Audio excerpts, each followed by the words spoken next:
Hello दोस्तों, नमस्कार। हमारे इस यूट्यूब चैनल आके सक्सेस क्लासेस में आपका बहुत बहुत स्वागत है। अभी तक मेरे इस चैनल को सब्सक्राइब नहीं किए हैं तो कृपया इसे सब्सक्राइब कर दीजिएगा तथा उसके बगल में एक बेल का आइकॉन होगा, उसे भी दबा दीजिएगा ताकि मेरे आने वाले हर वीडियो का नोटिफिकेशन आपको मिलता रहे।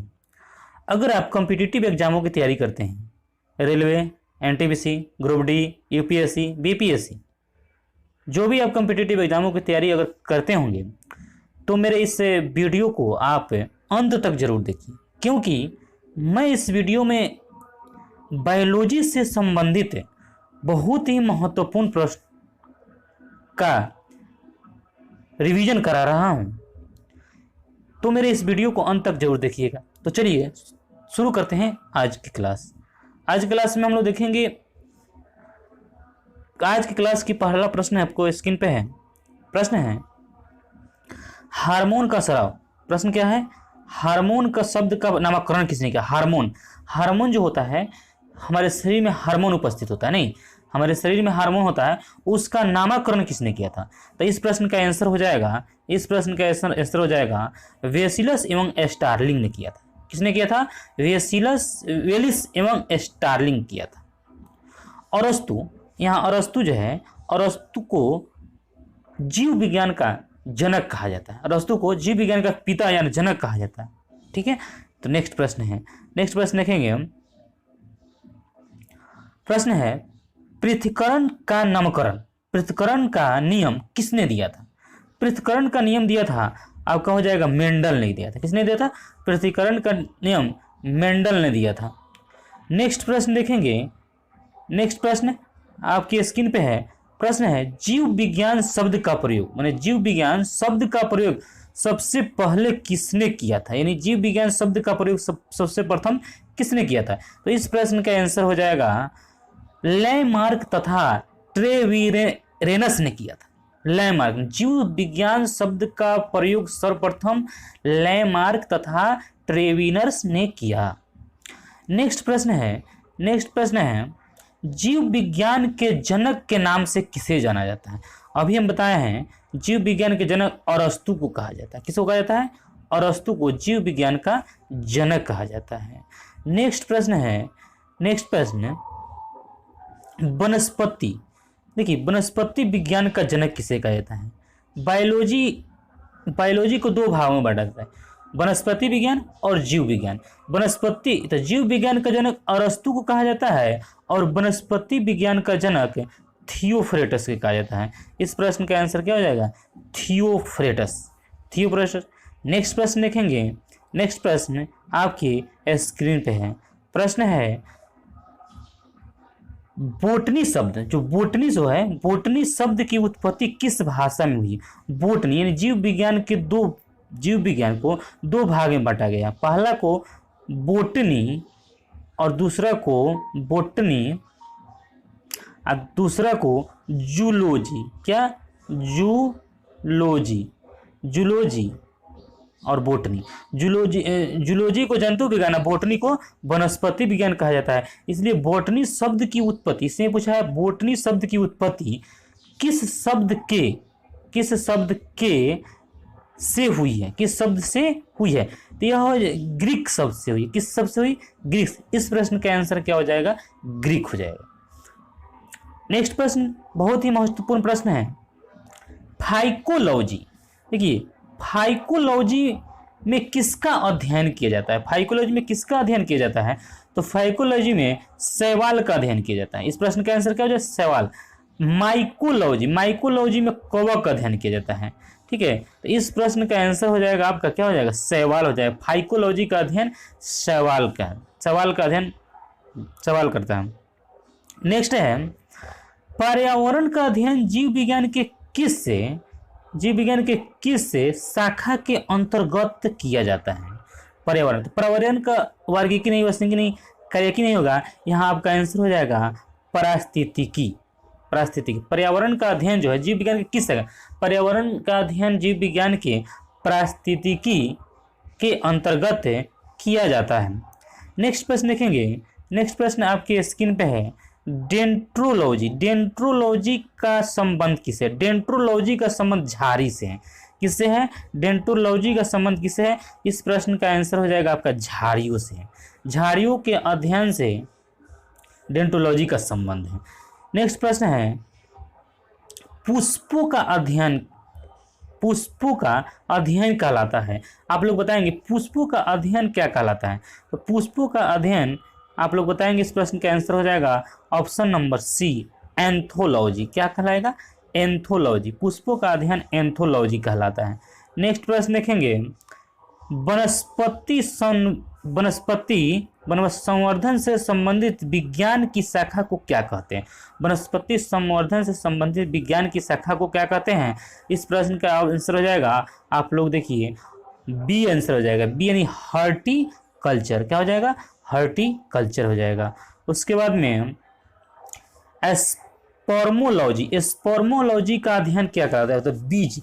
स्पर्मोलॉजी का अध्ययन बीज से संबंधित है, इसका आंसर हो जाएगा बीज हो जाएगा। क्या? ऑप्शन नंबर बी, बीज। उसके बाद नेक्स्ट है एग्रोलॉजी। एग्रोलॉजी का, एग्रोलॉजी से क्या मतलब? घास। एग्री मतलब हरा होता है घासों का, इसका आंसर क्या हो जाएगा? घास। पीडोलॉजी, पीडोलॉजी का अध्ययन क्या कहलाता है? नेक्स्ट प्रश्न है पीडोलॉजी में किसका अध्ययन किया जाता है? पीडोलॉजी में भूमि का अध्ययन किया जाता है। पीडोलॉजी में किसका अध्ययन? भूमि का अध्ययन किया जाता है, पीडोलॉजी में भूमि का। नेक्स्ट प्रश्न है पौधों को नाम देने वाले विज्ञान कहलाता है। पौधों को नाम देने वाले विज्ञान क्या कहलाता है? पौधों का नाम देने वाला विज्ञान वर्गीकी कहलाता है। क्या कहलाता है? वर्गीकी कहलाता है। अगर यह मेरे वीडियो आपको अच्छा लग रहा है तो मेरे इस चैनल को सब्सक्राइब कर दीजिएगा, लाइक कर दीजिएगा तथा अपने दोस्तों के साथ शेयर भी करिएगा। तो नेक्स्ट प्रश्न देखते हैं है निम्नलिखित में से किसे वर्गीकी का पिता कहा जाता है? वर्गीकी का पिता आपको लिनियस को कहा जाता है। ऑप्शन नंबर बी हो जाएगा, इसका आंसर क्या हो जाएगा? Option number B, Linnaeus. आप लोग क्या करिएगा, थोड़ा जब मैं प्रश्न बोलूँगा उस समय आप लोग थोड़ा वीडियो को पॉज करके आंसर के बारे में अपने से सोच कर आंसर बताइएगा, फिर उसके बाद मेरे उत्तर को आगे कंटिन्यू करिएगा, ठीक है। देखते हैं सूक्ष्म जीव मिलते हैं, सूक्ष्म जीव कहाँ मिलते हैं? तो सूक्ष्म जीव कहाँ मिलते हैं? अगर ये वीडियो को पॉज करिए, उसके बाद इस क्वेश्चन को अपने से बनाइए, कितना मतलब कहाँ तक जो ऑप्शन आप कह रहा है। तो नेक्स्ट करिए, इसका उत्तर क्या हो जाएगा? इसका उत्तर हो जाएगा इसमें सभी, यानी सूक्ष्म जीव रेतीली मिट्टी में भी, लवणयुक्त पानी में भी, दलदल भूमि में भी मिलती है। नेक्स्ट प्रश्न है विषाणु वृद्धि करता है। देखिए विषाणु जो होता है, जैसे अभी कोरोना वायरस चला है, कोरोना वायरस से सजीव के साथ जब मिलता है, सजीव के साथ जब उसका संबंध होता है तो अभी वह क्या हो जाता है? एक्टिव हो जाता है। उसी तरह विषाणु वृद्धि कब करेगा? जब जीवित कोशिका में मिलेगा। मृत शरीर में रहता है, जब जीवित कोशिका के साथ वो मिलता है ना, वह क्या होता है? वह वृद्धि होने लगता है।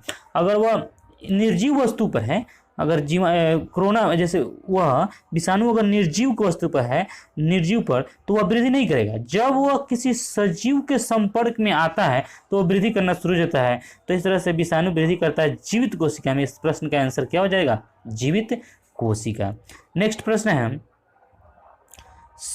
साबूदाना किससे बनाया जाता है? साबूदाना किससे बनाया जाता है? तो इस प्रश्न का आंसर हो जाएगा आपका साइकस से बनाया जाता है। साबूदाना किससे बनाया जाता है? साइकस से हो जाएगा। उसके बाद नेक्स्ट प्रश्न है फलों के अध्ययन को क्या कहा जाता है? तो फलों के अध्ययन को कहा जाता है, इसका प्रश्न का आंसर हो जाएगा पोमोलॉजी। फलों का अध्ययन पोमोलॉजी। एंथोलॉजी फूलों का अध्ययन, एंथोलॉजी फूलों का अध्ययन एंथोलॉजी। और उसके बाद में घासों का अध्ययन एग्रोलॉजी, एग्रोटोलॉजी। नेक्स्ट प्रश्न देखेंगे। नेक्स्ट प्रश्न द्विनाम पद्धति के प्रतिपादक कौन थे? द्विनाम पद्धति, तो द्विनाम पद्धति के बाद लिनियस थे। कौन थे? लिनियस। नेक्स्ट प्रश्न देखेंगे। नेक्स्ट प्रश्न है जीवाणु की खोज किसने किया था? जीवाणु का खोज लीवेनहॉक ने किया था। किसने किया था? लीवेनहॉक। इसका प्रश्न का आंसर क्या हो जाएगा? लीवेनहॉक हो जाएगा, लीवेनहॉक। नेक्स्ट प्रश्न देखेंगे। नेक्स्ट प्रश्न जिन पौधों पर बीज बनते हैं किंतु पुष्प नहीं लगते हैं, यानी बहुत अच्छा प्रश्न है। जिन पौधे पर बीज बनते हैं किंतु पुष्प नहीं लगते हैं, वैसे पौधे क्या कहलाते हैं?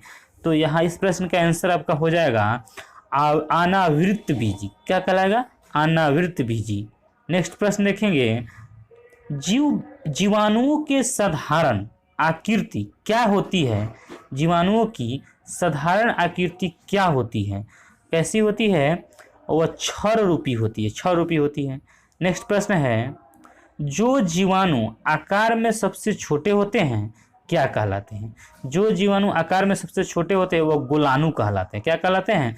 गोलाणु कहलाते हैं। नेक्स्ट प्रश्न है, निम्नलिखित में से कौन सा रोग बैक्टीरिया से होता है?